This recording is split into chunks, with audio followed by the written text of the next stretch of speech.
All righty, guys. Welcome to another episode of Baseball and Whatever. This is episode 6. We are going to do something slightly different this week. We are going to do a shorter baseball-only podcast today. The plan is talk Cubs, talk Sox, and then Vinnie graciously looked up and researched what is happening to some of the former Cubs and Sox around the league right now. So I'm excited to hear about that. Chances are they're probably playing better than when they were Cubs and Sox. That's generally the rule, but we'll see. So yeah, there's Vinny, there's Greg.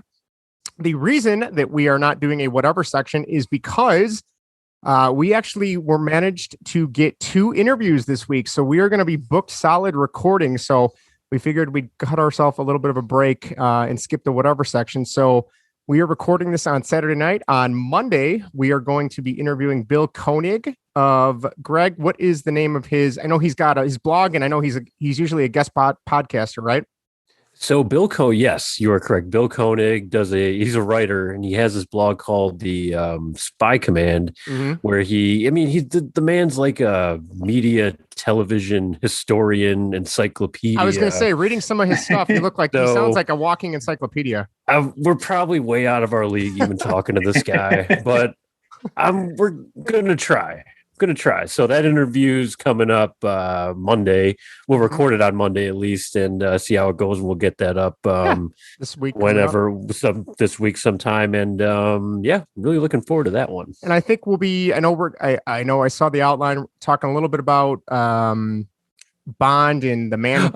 Well, we're gonna sorry, not Bond, but the man from Bond. I probably should have mentioned already. Yeah, I probably should have mentioned that podcast will be on, on-screen Batman, kind of like the history. It was kind of like a follow-up for when we did our superhero podcast. Yes, we all kind of had Batman, in our top 5s, and just kind of see where it all came from on-screen and how it's done throughout the years. And so it'll be good be talking to you guys about your experience with Batman too. Yeah, I'm kind of excited to hear more about the Adam West stuff, because I think I've said in the past, the only thing I really know about Adam West Batman was from what I had in my Batman meets Scooby-Doo adventures on VHS. and I think they had the original cast from the 60s show do the voiceovers for those. So yeah.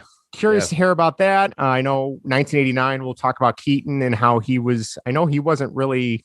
They really didn't. A lot of people weren't too happy about that signing. I would imagine it was similar to the way Pattinson. When that was Robert Pattinson when that was announced. So there might be some similarities there, but should be fun. I'm excited. I love Batman. You love Batman. We all love Batman. We all love Batman. Who doesn't love Batman? If you don't love Batman, chances are you're probably not listening to this podcast, right? So right. So that'll be a fun interview to focus on that with him, and I know it'll get him a chance to talk about Batman with us. So that's exciting. And then on Tuesday we are recording. If you are a Mighty Duck fan and you have ever listened to the podcast, the Quack Attack Podcast, I highly recommend them. I found them, I think in 2016, they have done over 250 episodes on the Mighty Ducks trilogy and the TV show. And you might wonder, how the heck do you do 250 episodes? Well, they find a way, and they've had some amazing guests. So we will run down their guests with them. We'll talk about how they got started. I mean, what's that light bulb moment where you're sitting with your friends and you're like, I know, let's make a podcast about the Mighty Ducks. So we will talk about that with them, what they think in the new series. Vinny, I think you and I texted earlier today. The last episode wasn't too bad. So that was actually a lot better and kind of more in line with movies. I thought. A lot of up and downs. Up and downs. So I'll be curious. The 2 episodes before that were those were rough. Those were rough. So I like where they're going with Coach. Oh gosh, I can't remember her name now. The lady from Gilmore Girls. I'm drawing a blank on her. Alex. Lauren, thank you. Lauren Graham. Yes, I'm very curious now that they're turning her into like the Coach Blood from D2. Yeah, I like where they're going. I know. It's funny how she just instantly went from D1 to D2 in just one series. yeah.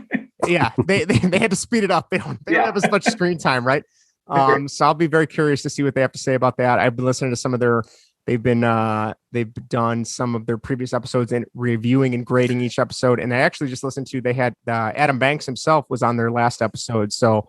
Was very cool to hear from, I think it's Vincent LaRusso, hearing how he got started. So if you are a fan of Mighty Ducks, that will be Tuesday. And I'm guessing we'll probably put one up in the beginning of the week, and then maybe we'll put the other one up at the end of the week just to space them out a little bit. But yeah, so without further ado, let's jump into the Cubs. Can we start with the Sox this time? Yeah, sure. We can start with the Sox. Yeah. Let's start with the better team. The better team. That should be the working thing, is whoever's got a better record, we should start with them. Well, then we're always going to be starting with the Sox from here on out. Yes, from here on out. So I like that. Let's you know what? After seeing the Cubs lost today against the lowly Detroit Tigers, maybe they should take a back seat for a little while. So yeah. I don't know. What do we want to start with the White Sox? I don't know. I think Greg or Vinnie, somebody put in the show outline, can any team or anyone stop the White Sox? So I would say the answer right now is no. Except maybe Tony La Russa. Tony can't even stop them. Yeah. So go ahead, Greg. Oh, okay. No, I was just gonna say, I'm feeling really, really good after sweeping the Minnesota Twins. That felt really nice.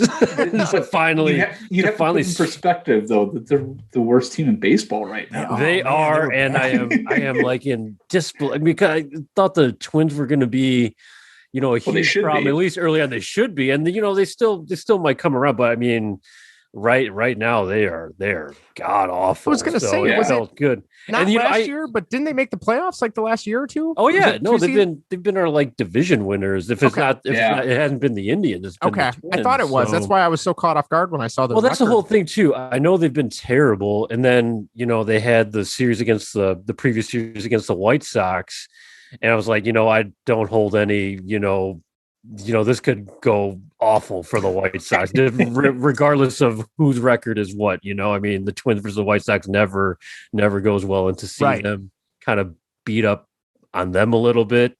Nope. Fuck yeah. Hold on, let me write down the explicit thing so I can make sure I tag the explicit tag. Button. Yeah. There's no turning back. There's no turning back. Yeah, that's just how it is. You guys know me. I hate the Twins. Yeah. With the passion you do.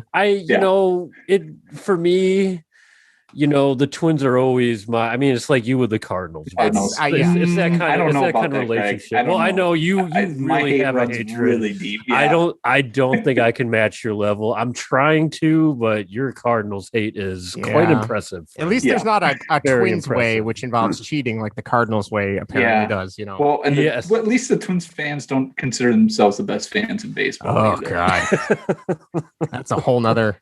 I'm still trying. What the one of our resource teachers, I used to work with him when he was a science teacher. I co-taught with him. He is a diehard Cardinal fan, and I just want to text him and have him come on and talk to us about what's it like to be a Cardinal fan and just be hated by pretty much all of the Chicago Cubs fans.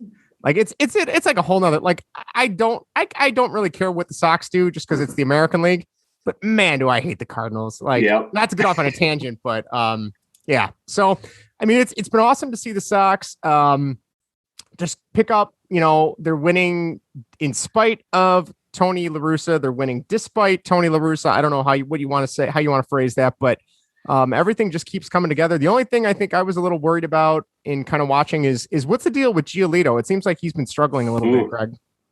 He has, and I'm not too worried about it right now. I mean, he hasn't had his best stuff. The numbers haven't been there. Sure. He's funny enough, he was, he's the White Sox ace, but he's actually kind of been the guy dragging this rotation down a little bit. And I don't even want to say that.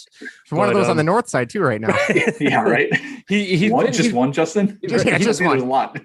He's probably been the weakest starting pitcher. So I know they got that at the beginning of the season. No, you definitely wouldn't have. And I mean, this guy had, Cy Young, someone giving the Cy Young title already. So, but they're winning games. The pitching, overall still been very solid. The bats are coming around. So I'm not panicking with Giolito. And he's been serviceable. So as long as the other guys can keep pace, Lynn, Keuchel, Rodon, as long as they kind of keep pace. So Kopech's been unbelievable. Kopech, it's fantastic. So that guy just. I mean, it's nice that you have him, because then when Giolito started struggling in the 2 innings that he's pitched, you just throw Kopech in there and he'll finish out the game. Yeah. He is stretched out now, I think, at this point, right? Like he's good to go for 4 or 5 innings if he has to. So that arm looks great. So he could. I mean, he's going to be in the rotation next year, right? If not by the end of this year. If not by the end of this year, like I said, I kind of like him in the role. I think I said before, I like where he's at now. In the role he's in now, but come postseason time, fingers crossed, that might be a guy. So to kind of get some innings for us or get a start in a postseason game. So definitely counting on it, and we'll see where it goes. Just got to stay healthy, man. Just stay healthy. Yeah, that's the big thing. That can derail a whole season. That's for sure. But the last thing I have on the White Sox is Andrew Vaughn. Kind of what I said before. Like, I actually thought they were going to send him down, because I thought Tony was kind of playing him sporadically, in the lineup every other day or every couple days or whatever.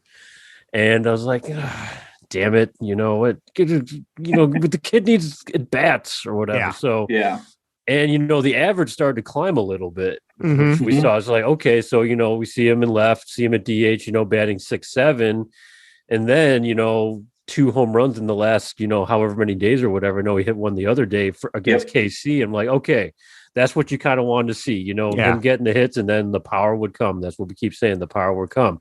And ironically, it was right after, I don't know if you guys heard, but Frank Menachino, who's the White Sox hitting coach, Tug gave him, a little chat, tell him, Bridge, hit 300 first, and told him and literally told him, and I quote, fuck the home run. And sure enough, he, right after he said that, he hits his first major league home run, and then he hits one the next day. Yeah. I was like, well, just not having that weight. I mean, Yep. I know launch ankle is such a big deal now, but like I would imagine hitting a baseball at the professional level is so difficult to begin with, to be able to identify the seams and see what pitch is coming. And then you're trying to, adjust your swing to get the correct angle. That's gotta be tough. Like, if it's just see the ball, hit the ball, granted, I know there's a lot more to it, and I've never played baseball beyond little league. So, who the hell am I? And what do I know? Right. That I feel like if you just remove some of that extra pressure you're putting on yourself, it's easier said than done. But maybe that's why he's all of a sudden lightened up a little bit. I think that's what it is. I don't think they really want to worry about launch angle, just that, just worry about that making contact. Hard contact off the bat, and the powers kind of show up. So, he's off to that start right now. We've seen the 2 home runs. So hopefully we see the power come alive here, and we start seeing more knocks here and there, because that's all I want him to do. If he strikes out, he strikes out, but I want him to keep hitting that ball hard. So especially where he's at in the lineup. So because God, we need it. Oh yeah. Do you know? Now I know. Go ahead, Vinny. What were you going to say? I was going to say, is you guys have I was looking at the Sox, just the roster and the batting, the slugging percentage, and it seemed like there was only maybe 3 guys that had over 400 in slugging. As of Friday, I think, when surprising. I was looking at it during their doubleheader, it was it's bad. And that was when Abreu was taken out, and I was like, I thought he was going to be out for a little bit of time here, but it doesn't look like he came back today and hit. Yeah, he came back today and hit a home run. So thank goodness. Did you see that? That collision, that collision. Bad. I heard it was bad. Hunter Dozier of the Royals. Yeah, it was definitely, to me, it seemed like it was just one of those just freak accident things, because he was avoiding Grandal, who was going for the pop-up, so he put his head down running to first, and Abreu came sprinting in and out of nowhere to try to get it. I guess he had no faith in Grandal to get that that pop-up. And you blame him? No, I don't. He didn't interfere with the batter, so he looked like Giolito was going for it too. Pitchers never go for pop flies like that. Yeah, that's how there might be a loss of confidence. They tell you, pop fly in the infield, you stay right there on the mound. Don't do anything stupid. So, maybe it was Tony's fault though, because Tony, I think before that game was talking about how Abreu was a Gold Glove and a great first baseman. So maybe he kind of gave him too much confidence. Yeah, and it was like, oh man, I can prove the coach do it right. all now. Yeah, that's a possibility. Although I'm sure he probably doesn't care what Tony thinks. Wow. if we take a survey who really does of the 25-man roster, heck, let's do the 40-man roster for that matter. How many of them care what Tony La Russa says?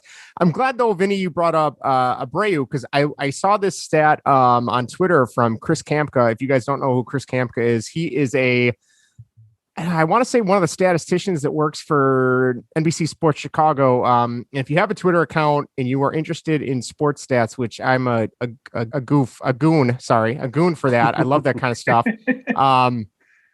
I love following him, but he had a stat the other day, and from afar, being a Cubs fan, I knew Abreu was good.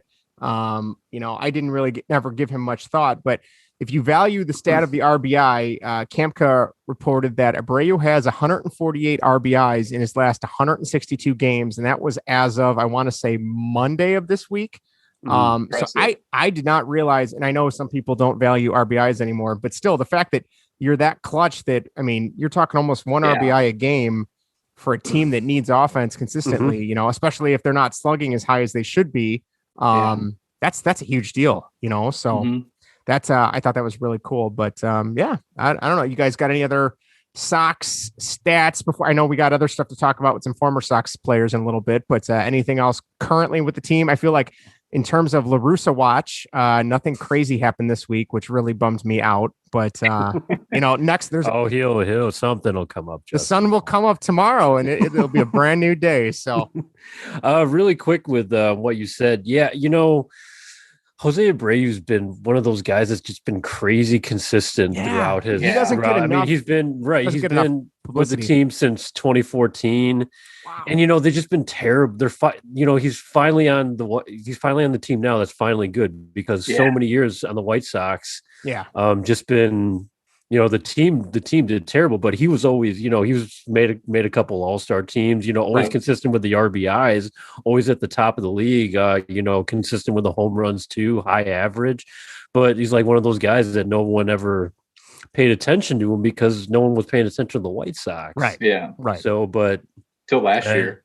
Till last year, pretty much. All of a sudden, won the MVP, and finally, I felt that. I mean, couldn't have been happier for him, because I felt like that was so well deserved. Especially, guy who's been through the he's been through the worst part of it. Yeah.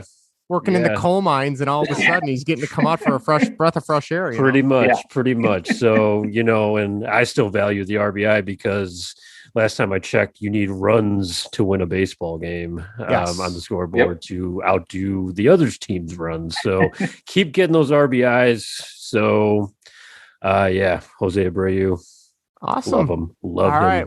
Well, now we get to shift to a more depressing topic, which is the Chicago Cubs. Hold on. It's not so depressing. Not as depressing. Trace Thompson signed by the Cubs. We're taking old garbage from the bad years of the White Sox. That's true, Vinny. I like your optimism. I need to learn how to be more optimistic. That. Yeah. I like how I asterisk that with the garbage of the White Sox. Not anything. Yes. And to go with the garbage, he was actually like a top 5 prospect for us at one point. Yes, so I remember that. So was Carson Fulmer at one point. So there you go. I don't want to steal your thunder, but it's I think, Vinny, did you write this down about he was part of the Todd Frazier trade? He was shipped. It was Greg. Okay, along with Michael Johnson to LA. Yes, if I remember correctly, and Vinny, you're our research stat guy, but if I remember. The year first of all, Justin, I remember where I was when the Sox got Todd Frazier, and I don't know if you remember, you were the one that broke that story to me. I texted you. You texted me. I remember where I was in my office. Chris Bryant. No Chris Bryant. I'm like, Todd Frazier. Yeah, he kills the ball. He wins home run derbies and everything. Let's go. I really thought he was decent as a Red. Like, I remember him. He was right? Decent. Yeah, he was great as a Red. And he was okay with the Sox, right? Yeah. And I know he just got DFA'd, didn't he? Didn't he? Yeah, we by the off Pittsburgh. Yeah. Okay. But oh man, and you got to be pretty bad to get DFA'd in by Pittsburgh at this point, right? Or maybe they want to play a rookie. Who knows? But maybe. But getting back to Trace really quick, he played. I think like for the White Sox in 2015, and he did okay. Then he was traded to the. I think it was the Yankees. Dodger. The Yankee? I thought it was the Dodgers. Frazier went to the Yankees. Oh, Frazier, I'm talking about when Frazier came to the White Sox. Oh, okay. Yep. Yeah. Because I think Thompson was part of the trade. That's the 3-team trade that sent Todd to the White Sox, and he went to the Dodgers. Trace and Micah Johnson. There's a name for you Sox fans. Micah Johnson. There was one other player too. I think it was Frankie Montez. Frankie Montez, that's right, who's with the A's now. I say that name sounds familiar. So I think he's with the Athletics. But anyway, so that was like the end of him. And then he came back to the White Sox in 2017 or 2018 and just, stunk it up, and he was gone like 30 seconds later. So, but he was a prospect, like a top 5 prospect for us. But that's when our farm system was like trash. So that's all I got. Before it got restocked. What a concept for restocking a farm system. Yeah.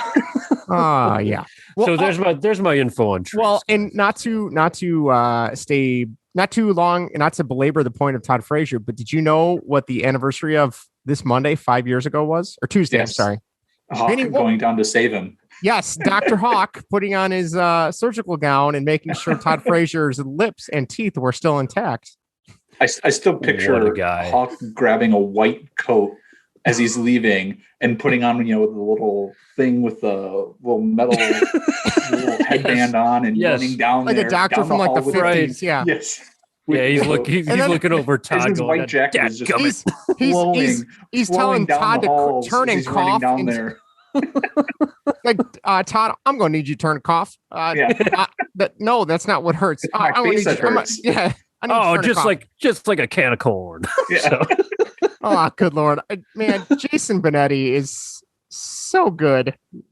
I love Jason Benetti. It's fantastic. I will sit and watch White Sox games because of Jason Benetti, and I don't even like the Sox. All right, well, he's great.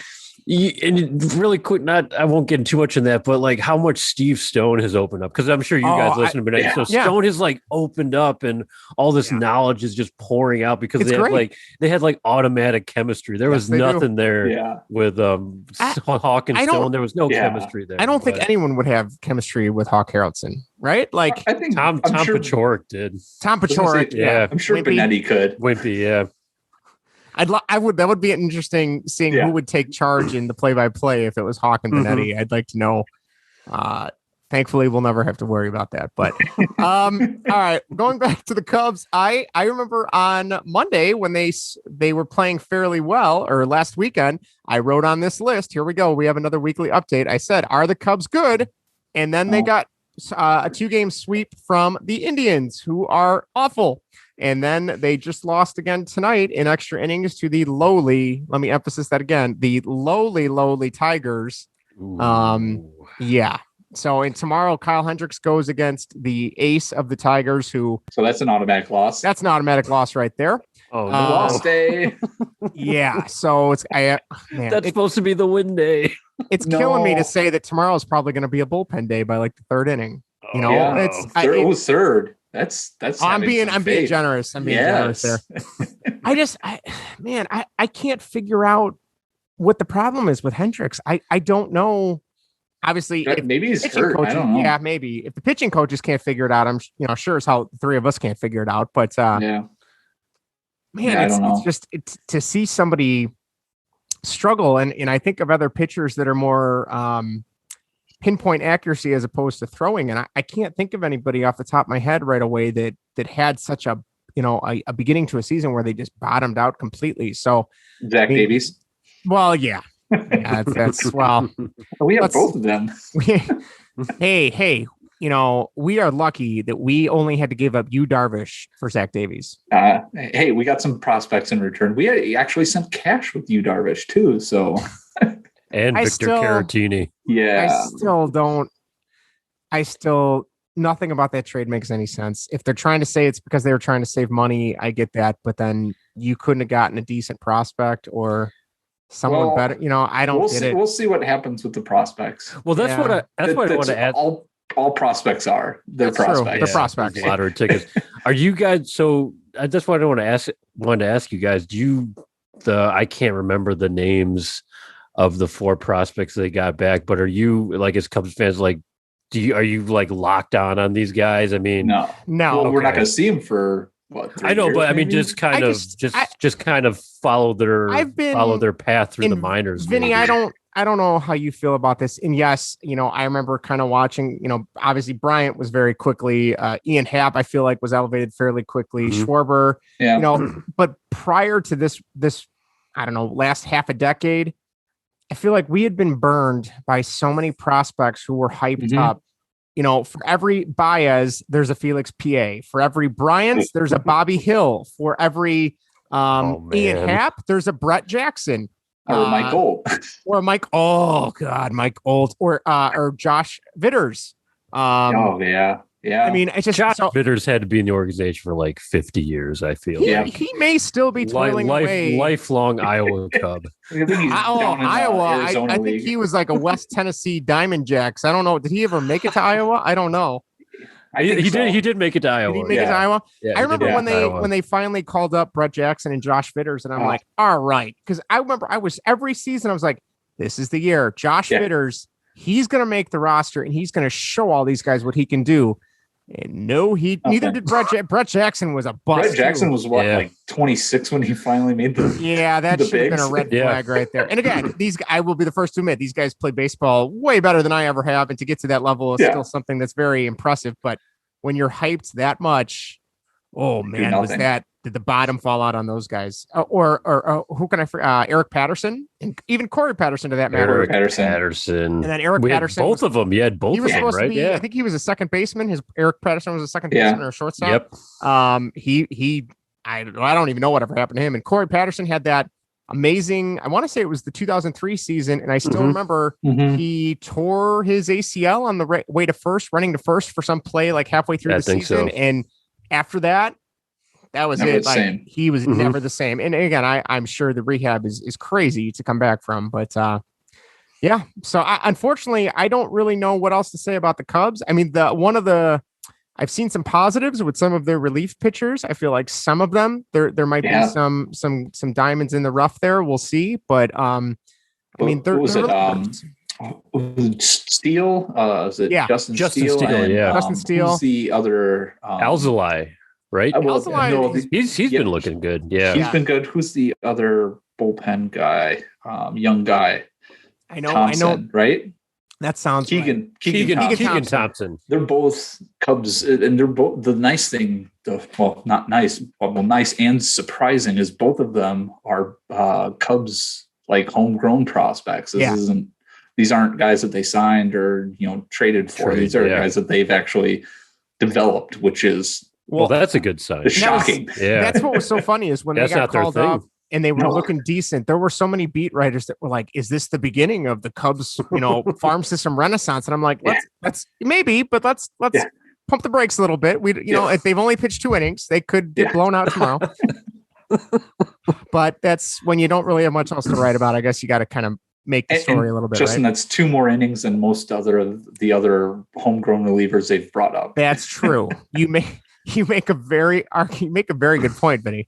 All right. Well, I wish I had more to offer about the Cubs. I got nothing. Jock Peterson. Come on now. He's been doing great. Ever since his injured list stint, he's come back and he's looked like the guy that he was in spring training. So hopefully, if that continues, then, maybe, you got Bryant going, you got Peterson going, Rizzo's still staying somewhat consistent. Baez has been still up and down, I feel like a little bit, but then you got to worry about the Cubs starting pitching and trying to get that under wraps. But we'll see. I mean, they put up 8 runs tonight. Yeah, their offense is starting to come alive. Now their pitching just can't. Their starting pitching is hold the runs or the relief pitching tonight. Kimbrel got the loss. Yeah, that's not good. That's not a good sign. That's not good. All right. So I think we can go around the Major League Baseball real quick before we get to Vinny's his facts on some former Cubs and Sox. But one story I found that I thought was interesting was apparently the A's were given permission or were requesting permission from Major League Baseball to look for relocation. Is there any city? I would hate to see them leave Oakland. I know a lot of it has to do with the Coliseum and it being more of a football stadium, and now it's not even being used for football because the Raiders are long gone. But if you guys had to pick, what other city, is there any city that stands out to you that you think could sustain a Major League Baseball team? If you had your pick, where would you like to see them go? I'll go to Vegas. Vegas? I was going to say the same thing. Just follow the Raiders. I mean, with the Raiders and the Golden Knights in the NHL, they have proven that the sports can work in Vegas. I mean, if you're going to go there, okay, here's my next question. If you go to Vegas, do you build a dome though, an indoor field for the team? Probably. Or do you let them play outside in the heat? Probably build a dome. Build a dome. Something retractable. Retractable roof. So they can do, depending on the conditions. I think that would be cool. That's kind of like the new thing, right? Retractable roof. Yeah. I'm still kind of, I may be way off base here, but I'm still holding out hope that Montreal gets a team back. You think there's anything to that, or you think there's just that market is just not there anymore? Well, we keep hearing about expansion. So if we do go with expansion, I would love to see baseball back in Montreal. I'd be fine if the Nationals moved back out there and called themselves the Expos again. Get rid of that DC crap. There was a documentary on MLB Network, and it was about just the Expos franchise, and they talked about how, I want to say it was the 93 season that they were actually really good. The same year the Sox were really good before the strike. And just that they were building and building and building. And then, the strike happened and that was it. They weren't really the same after that. And then you see, baseball wasn't the same. Baseball wasn't the same. And that kind of killed the team. And then eventually, they only held on for another decade, if that, and then they were gone. So I don't know. I've seen some stuff with Puerto Rico possibly wanting to expand, but that would be interesting. I don't know how you do that with travel, but that would be like going to Florida. Yeah, I don't think that would be too bad. And I mean, the Expos actually played was it one season they did half their games in Puerto Rico and half their games in Montreal? I feel like was it San Juan, I want to say, back right before they moved to DC, I want to say. I think so. Yeah, I think that sounds right. The other things I saw, actually, Greg, your uncle was telling me today when we were at the birthday party that Pujols has signed with the Dodgers. Yes. He's going to take a part-time role there, which he didn't want to do in LA. Why he left the Angels. Well, I'm sure he probably wanted to make the playoffs. Maybe. What the hell is he going to do with the Dodgers? I don't know. And I hate the Dodgers in general. Who's their first baseman? Max Muncy, right? Muncy, okay. And then their backup is Bellinger, I would think. He plays the outfield now, but I know Bellinger can play first base. So I don't know. There's no DH. I don't know what the hell he's thinking. Don't have a clue. Well, he wants to win. I think he just is ring chasing. Yeah, he's going to be sitting on the bench a lot. I don't see him getting in, but I mean, if, like you said, if he's ring chasing, maybe he doesn't care. So, but I mean, but at the same time, he won World Series with the Cardinals, right? He won two, right? Yeah, I'm sure. But maybe he wants one more on his way out. Yeah. Maybe. I got to think this is his last year, right? He ain't going to be playing next year. No, I think. Yeah, I don't think. Hey, maybe if Abreu goes down. Rick makes a call. Win the third World Series with Tony on the south side. I'm sure a lot of people don't come here. Got taken out by Dozier. That was like, here comes Albert. Like, oh God, here comes Albert Pujols. Yeah, Albert Pujols of 2005. No, 2021. Yeah. Oh, never mind. So we'll see what happens there. I don't see that. I don't know. I don't see that. Yeah, it'll be interesting to see, even like when he gets his at bats, if he gets it, but like, what are you gonna? I mean, where are you gonna put him in? What are you gonna do? Yeah, because really he can that's all he's gonna be. And is he? I haven't really kept up with him since he moved to the American League, but is he a decent defensive first baseman still, or no? Not anymore. So he's not gonna be a defensive replacement then. So you're not. He can play first base, but not. I mean, he's got to be a liability there defensively. I think it's a depth piece. Yeah. So you're not going to use him as a double switch then, right? Because you wouldn't keep him in at first then. Maybe he'll be their pitcher when they're getting blown out because the Dodgers issues are pitching right now. I mean, that's what's been kind of hindering them a little bit. So those are their bats that have been hindering, or at least in the Cubs series, I know it was their bats. Okay. I thought their bats. No, their pitching. Well, the starting pitching has been fine. I think maybe they have the bullpen. I think I don't know issues in the bullpen, but the bullpen did pretty well. They did good against the Cubs. That doesn't mean much. But I want to say it's their hitting that's been struggling. I don't know how Pujols helps. I mean, maybe he'll be like the fountain of youth and on that side of LA, and maybe they'll light it up. Who knows? I couldn't tell you. All right, Vinny, you added something. What happened to Acuna? Because I have no idea what this is in reference to. Did you guys see it? Anybody? Greg, did you see No, you're gonna have to. He ran down and just recently he got hit in the hands. I don't know if you guys saw that too. He got hit in the hands, and I thought like the way the pictures and everything showed, he was going to be out for like a week or so with like some kind of broken hand. The next thing you know, he's in a game or two. He was out like not too long.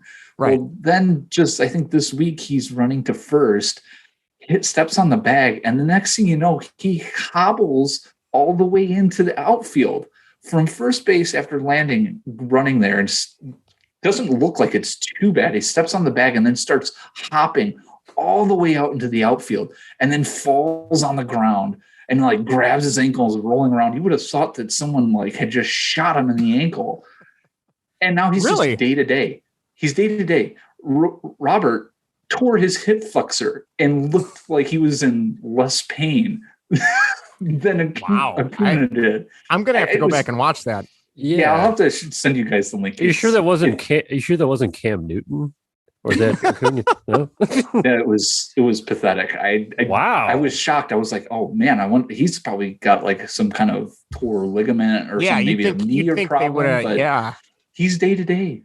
Wow. So it's one of those things where is this guy really just over dramatic? Because it was kind of pathetic that he hopped that far into the outfield before laying on the ground when Luis Robert tore his hip flexor and kind of just stumbled and fell, but didn't like nearly look as in pain.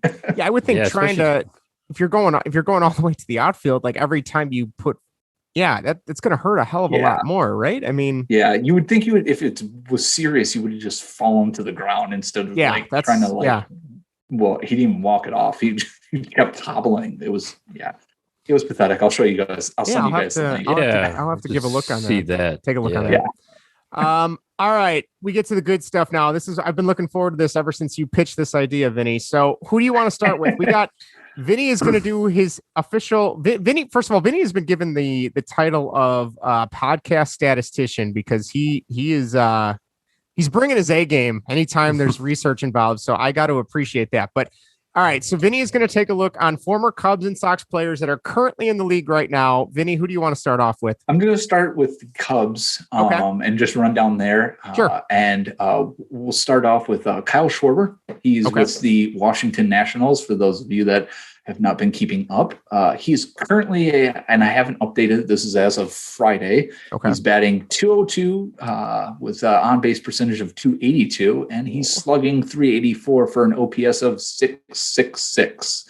Man. The Jock Peterson signing was probably a good one. Score that looks good at this point, Cubs. At least. Yeah. Oh man. Yeah. Wow. So he's kind of just back to his normal self of not knowing how to hit. Can you imagine if again, not saying the Cubs should have, because I did like Schwarber when he was on the team, but can you imagine like when he, after that 2016 season, when that's when they should have traded him, Babe Schwarber, can you imagine what we would have gotten for him? Like it would have been a ransom haul, like a lot more. Anything would have been better than what we got for him, which was nothing. Yeah, nothing. Which was nothing. Okay. All right. Who you got next?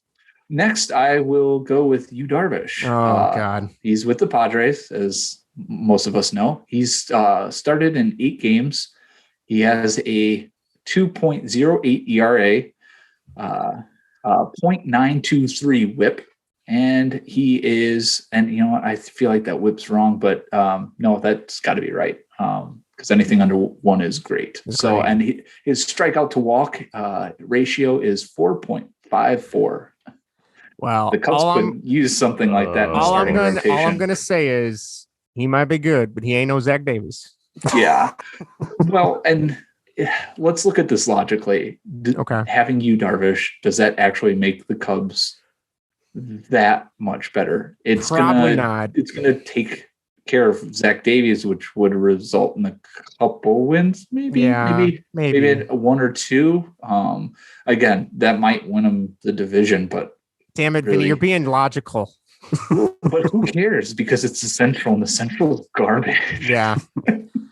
I really liked him as a Cub. Like, I feel like after. Was it last season? The fans were kind of coming around on him. And I think with the Astros story, it kind of gave him some goodwill because they realized that it wasn't necessary. Everyone kept saying, oh, he's tipping his pitches and he still hasn't corrected that. It's like, no, I think they might have known what was coming, but yeah, like you said, in the big scheme of things, does one pitcher make the Cubs a playoff contender? Probably not. And maybe, but they're another first round exit. They don't make them a World Series. Yeah, they don't go anywhere. They're not going to win the pennant with you, Darvish. I could see maybe they get into that wild card game and then they lose that series or something like that. And kind of circling back to your first point on Kyle Schwarber, they should have traded him in 2016. Well, you, Darvish, got second in the Cy Young last year. Probably could have won it. There's strong argument to win it, especially if Bauer is cheating with his spin rate, which is who knows. We still haven't heard anything from the MLB. Oh, that's gone really quiet. Yeah, it's because if he gets busted, a lot of people are going to get busted. Yeah, a lot of he's not going to go quietly. He's going to take everybody down with him. And to be honest, I would totally be there for that, just because it would make for an interesting story. But, but yeah. So I honestly, unless you, Darvish, won the Cy Young, his stock wasn't as high, and I'm sure you can make the argument that they should have gotten a higher ranked prospect. Well, higher ranked prospect doesn't actually convert into. No, you're right. Being good in the majors as exactly we know as Cub fans. But, we just went over a whole list of all the ones that were highly ranked and they never panned out. So yes, but I digress. Next is on the list is Victor Carantini. As we mentioned before, he's also with the Padres. He's hitting 244 on base percentage of 333, slugging whopping 397 for an OPS of 731. But he did catch the no-hitter for Musgrove. So his behind the plate, and he caught the no-hitter for Alec Mills, I believe, last year. I think you're right. Not Contreras, because Contreras is not that good behind the plate. Right. So again, I think that's more what they miss is his handling of the staff. I would agree. Just the framing and all of that. So I'm calling the games. And that was one thing I missed when they traded him. I was kind of upset about that. Yeah. You, Darvish, I understood, but sending Carantini with him was kind of a bummer for me. Yes, it was. Okay, on to White Sox players. Alex Colume, he is with Greg. Those motherfuckers. The Minnesota Twins. Yes. I just want to call out. We were at the party today, Vinny, and Greg turns to me and he goes, "So I got to ask you something. What's this whole explicit tag thing? Like, how much work is that to make it an explicit tag on the podcast?" I go, "Greg, I just literally have to hit a slider and it switches it to explicit." Oh, okay. All right. Well, I'm going to pick and choose when to use my words for emphasis, but okay, that's good. I just want to make sure that was an option. Greg did that just so he could just drop Well, I knew there was going to be some Twins talk on here, so I'm like, you had to be prepared because I'm not going to be able to hold it back because I hate them. No, Alex Colume is on the Minnesota Twins and he stinks. Go ahead. Yes, he has 13.2 innings pitched this year. He has a 5.27 ERA, a 1.537 WHIP, and a strikeout to walk ratio of 2. So not good. Liam Hendricks, he lost his job too with the Twins. They took him out of the closer. Yeah. Oh, wow. I didn't realize that. Yeah, wow. They paid 5.27 ERA. Yeah, you probably shouldn't be there. No. Yeah. Well, his thing is that's why I was so happy because I liked Alex Colume with the White Sox. He had, he's a contact, relief pitcher, which is, it can be a scary thing. Yeah. It doesn't always last unless if you got, good defense behind you, that obviously helps. But you really want the closer, to be a strikeout guy or a guy who misses a lot of bats, guy who really throws heat. That's why I was so thrilled when they signed Hendricks. I'm like, I think that's the guy we'll probably need. Now, I did not see, I thought Colume would have been a serviceable, option if we didn't get a closer or something. I thought he'd be fine with the Twins, but it is not looking like that so far. Nope. It's been pretty bad. So there's something bad in hanging over Minneapolis right now for the Twins, because I hope that stays there.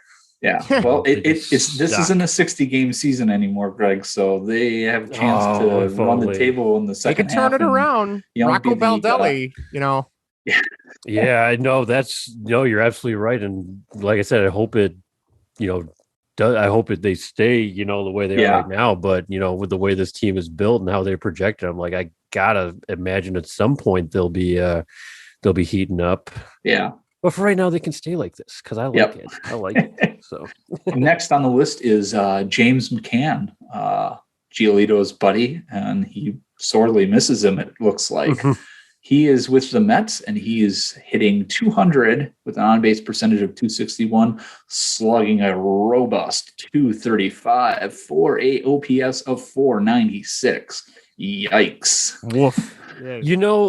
With McCann, really quick, I always felt like there's no way to quantify this or anything, but he just always felt like a guy that would only be good with the White Sox for whatever reason. Like he just fit in so well with us, because when we got him from Detroit, he really wasn't anything with Detroit. No. And then he got here and he, got to know our pitching staff, worked with them. Got to credit him with a lot of how they've, come around, especially with Giolito, like you said, Vinny. Yeah. And, when you're kind of in that setting, I feel like, you're, especially because now he's in the starter role for the first time in his career. That's here, a good he point. Was just right here. He was, just a very important backup catchers are always important, but here he had a prominent role as a backup catcher because he backed up Grandal. And if you remember, he was Wellington Castillo's backup. Yeah. When they first, because they both arrived at the same year, I believe. So I always said when he, I knew he would be going somewhere else. So I was like, I hated to lose him. Yeah. But for me, like I said, there's no way to quantify it, but he just felt like he fit with the White Sox. So Vinny, to what you were saying, is like, I'm really not surprised. I didn't think he'd be doing that bad, but it's like, I didn't see that kind of all-star, kind of with the all-star player with the bat kind of translating over to the Twins. I kind of saw that coming. With the White Sox, could have been a different story. Maybe not, but I still love that guy. Yeah. Next on the list, Daniel Palka, the big slugger. Really quick, Vinny, I just want to thank you for when you sent this idea. I know I sent you a couple names, so I appreciate you doing the research on it, because I was just curious. The hardest one to find. I know, but I just had to know, and I wanted to be surprised. So I'll stop interrupting you. Go ahead. Daniel Palka is with the AAA team for the Washington Nationals. Oh. He has 23 at bats, and oh man, look at these big numbers here. Hitting 130 with an on-base percentage of 167 with a slugging percentage. It's higher than James McCann's. It's 304 for an OPS of 471. Ouch. Jeez. This guy was hit. He hit like that one year. I forgot, what was it? 17, maybe. He hit some bombs for the White Sox. Was that 2019? That might have been 2018. Okay. It might have been 2018. And then when 2019 came around, there were all these questions like, hey, who's going to hit more home runs, Palka or Rizzo? And I was like, well, I remember that. God. That's I never thought it'd be Palka, but I'm like, you know what? This is kind of like maybe we got a power guy, and we, with Daniel Palka, and then he just stunk up the bed like Chris Davis style that year in 2019. Yeah. So haven't heard from him since. So no, I did not know he was in the Nationals organization and AAA too. That's interesting. Yeah. Oh yeah. So, good old Daniel. And last but not least, Manny Banuelos. As of June 18th, 2020, he signed with the Fubon Guardians of the Chinese Professional Baseball League. And he has, I believe this year, he has 41.1 innings pitched. He started 8 games, has a respectable 3.48 ERA, a 1.476 whip, and a strikeout to walk ratio of 2.79. So Manny Banuelos. Yeah. Wow. Oh, and also Edwin Encarnacion, he is not with a team. So free agent. Okay. Yeah. All right. He's just waiting for a call. Yeah. Manny Banuelos. You guys probably don't remember Manny. No, Banuelos. I do not remember. I do remember. Oh, do you? Yes. Yeah, he was our 5th starter in 2019, I believe. Okay. Yep.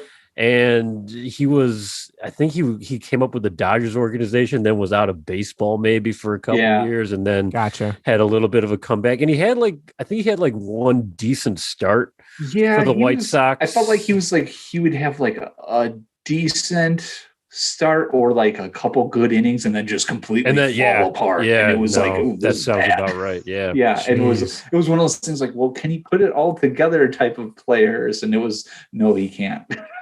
I always love I know you were doing it earlier, Justin, just kind of digging up some of these old names in the past. When you mentioned Bobby Hill before, I was like, oh my God. He went to the Pirates in that Ramos Ramirez, Randall Simon, and Kenny Lofton trade. And then I think he played there for a little while. And then I think he just bounced around the minors with a couple different teams after that. Do you remember there was actually a thing with Bobby Hill because he wore number 17 and people got pissed because they were like, that's Mark Grace's number. Oh, good Lord. And I'm sure I don't know if anyone wore 17. I mean, obviously Chris Bryant wears it now, but back then, if there was, a number 17 in between. But I remember that when the Cubs were calling him up and 17, you can't wear Mark Grace's number. I'm like, I'm going to go on a limb from everything I've read about Mark Grace. Mark Grace probably doesn't even know what number he wore. So,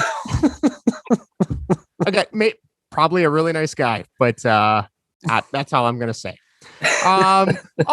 All right, before we wrap up and come full circle, Greg, I meant to do this at the beginning of the show, so I apologize. But we do have, we're still waiting for an email, but we do have a YouTube comment about our last episode. So would you like to read the YouTube comment about our last episode? Yeah, so if you remember the last episode, we ranked our top 5 jerseys. I had the best one with the Seattle Seahawks action green.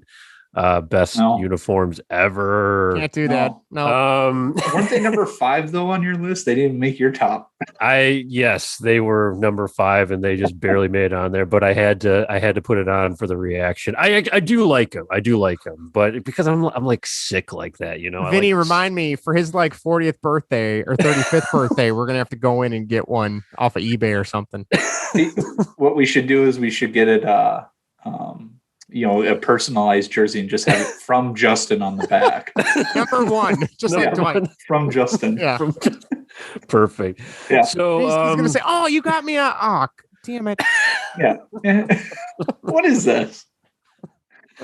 Perfect. So, like you said, Justin, we didn't get an email, but we got, someone on YouTube checking out. A fella named Vince sent us his top 5 jerseys. Thank you, Vince.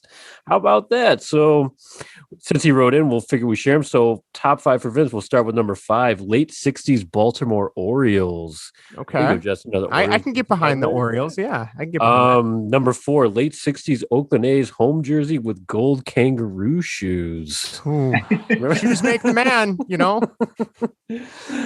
Number 3, Yankee pinstripes. Vinny, I think you had that one. Vinny, are you related to this fella? I mean, you guys got the same name, the same taste. I don't know. Yeah, I don't know. Maybe I don't know.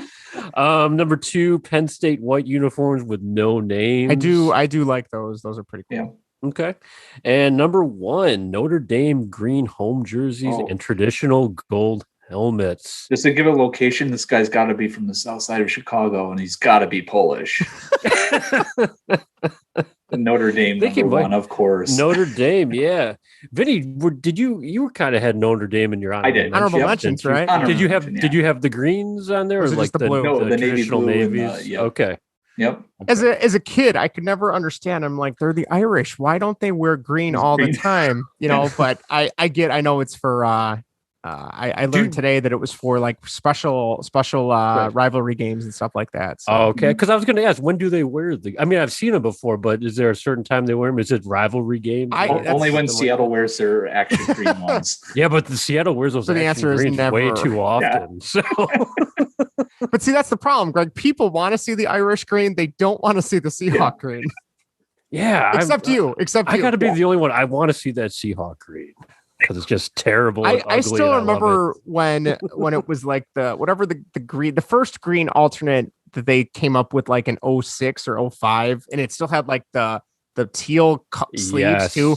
And I just remember even the broadcasters on Fox or CBS, whatever channel the game was on, they're like, these things are hideous. Why are they wearing these? So at least the Color Rush version, they match. So I'll give them that. Just barely. Yeah. It is a unique look. They own the look. And there's something to be said about having a unique look. It's not just blue and red. I respect that. So that's why I put the ugliness in my top 5. Well, there you go. Well, that was an excellent comment. Keep them coming, whether it's on YouTube. You guys, we got our YouTube channel where the video versions of the podcast go up. Greg's still working on a bunch of different stuff with the show. And I know he's still trying some other PS5 stuff. I am actually, if people want this, out of our 18 subscribers, and actually we're almost at 200 views now, or 200 listens on the audio podcast. But if you check out our YouTube channel, I'm thinking once I'm on summer vacation, I might pick up a capture card and maybe work on doing some movie reviews and video game reviews where I can edit the footage and rip it from the DVDs and from the consoles. So if that's something people would like to check out, let me know, because then I would be more motivated to buy it instead of being cheap and not buying it. Are you on the PS5 hunt, Justin? I forget where we were since we did episode 1. Yeah, so can we give a quick update? I'm officially on the PS5 hunt. I figure it's summer. I'm going to need something to do once grad school's done. You know, I could be more productive. I do need to stay in the deck instead of looking for PS5s, but I am on the hunt. I was in 2 online queues this week, one on Best Buy and one on the official Sony Direct site. And I got to probably the first quarter of the back of the end of the line in the queue, as was told to me by the little bar that fills up as you get closer. So I am not holding out hope, but we'll see. So I will keep you posted. I'll keep trying, keep trying. But now that there's, I think I told you, Vinny, or not Vinny, now that I told you, Greg, now that there's like 3 games I'm interested in, and I know that I could buy those. I'm still not happy about this $70 game business, but the CEO of PS5 said that you guys are ready for it. Yeah, well, he doesn't know what the hell he's talking about, but so the good thing is I'm not helping because I'm the one out there doing it. Yeah, Greg's buying games. And he hasn't even taken the plastic wrap off yet. Half the games, right? Greg? Right. I'm buying the games. It's like, oh, it comes with a hat. I have to have the hat. When you told me all the Switch games you bought after you got your Switch, I'm like, holy cow, that's awesome. And then it's like, have you played these? No. That it took a lot of courage to send you that text, Justin. Hey, you know what? It's like, how many have you bought? I'm like, oh God, I haven't told anyone this.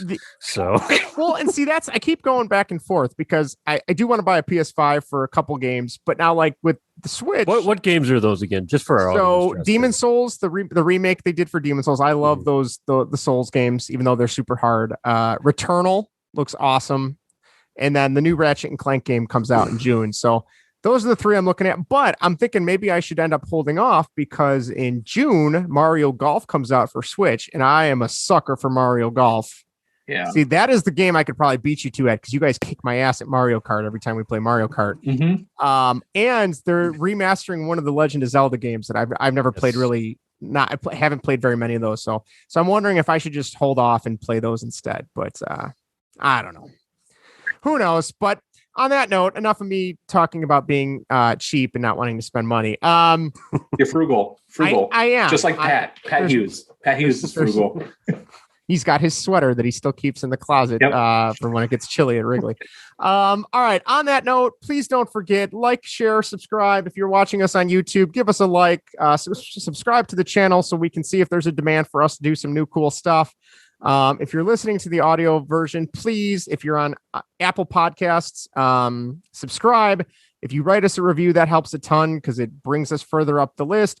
If you're on Google Podcasts, feel free to subscribe. If you listen on Overcast, Podcast Addict, Anchor, which is our official hosting site, let us know where you're listening to. If you are willing to email us, please do. If you would like to tell us topics for the whatever section, we are totally open to it, even if it's something that we have to do a little bit of research. There's nothing better than listening to three guys who don't know what they're talking about. So, yes. I mean, we do that on a weekly basis anyway. So, and we're proud of it. And we're good at it. We are. So feel free to email us at baseballandwhatever@gmail.com. Follow us on Twitter at baseballandwhat. Instagram is baseballandwhatever. And yeah, that's all I got. Stay tuned. I'm hoping to probably edit this tonight and put this up as soon as possible. Monday, we will record with Bill Koenig about Batman and the evolution it's taken, which will be awesome. So keep posted for that. I'm figuring maybe I can get that up Tuesday or Wednesday. And then on Tuesday, we are recording with the Mighty Ducks and not recording with the Mighty Ducks now. How cool would that be? Yeah. The next best thing, though, which is the Quack Attack Podcast, who has recorded and talked to damn near all of the Mighty Ducks roster from the first three movies. So that will probably go up. I'm thinking maybe we'll put that up at the end of the week, give people to listen to Bill's interview first, and then we'll put that one up. And then we got a few other things in the hopper. We'll see where it goes. But yeah, if you know somebody that would like to talk to us, or we should check out somebody that we would have a good conversation with, let us know. And that's all I got. Vinny, you got any final parting words? Nothing. Greg, what about you? I think you covered it all right there, Justin.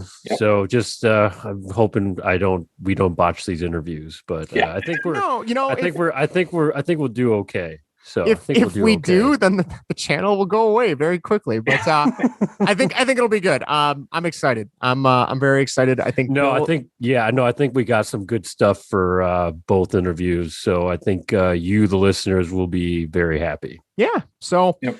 On that note, I feel like I was almost going to end it on another Star Wars impression. I don't know if we want to do that, do we? You got anybody in mind you want me to try and impersonate? Oh God, if you're going to make us pick your person, you have to impersonate. That's why it's going to be really bad. Yeah. All right. Well, on that note, unless you guys got something, I got nothing. Okay. Who'd you do last time? I did. Obi-Wan. Alec Guinness is Obi-Wan. Yeah. All right. Can you give us some C-3PO? Oh no, who'd you have in mind? I was gonna say never mind. Not a good idea who I had in mind, but C-3PO? I can do. Okay, hold on. Let me think. Shit, I don't know any quotes from C-3PO off the top of my head. Does anybody? No, I'm. Never mind. I got nothing. On that note, I need to hit the damn stop recording button. Thanks for listening. This will never be brought up again. I might just edit out this whole section. Take care. No, leave it in. No, we gotta leave it in. Have a great night. And we will see you next time on Baseball and Whatever. Have a good night, everybody. Take care. Good night, everyone.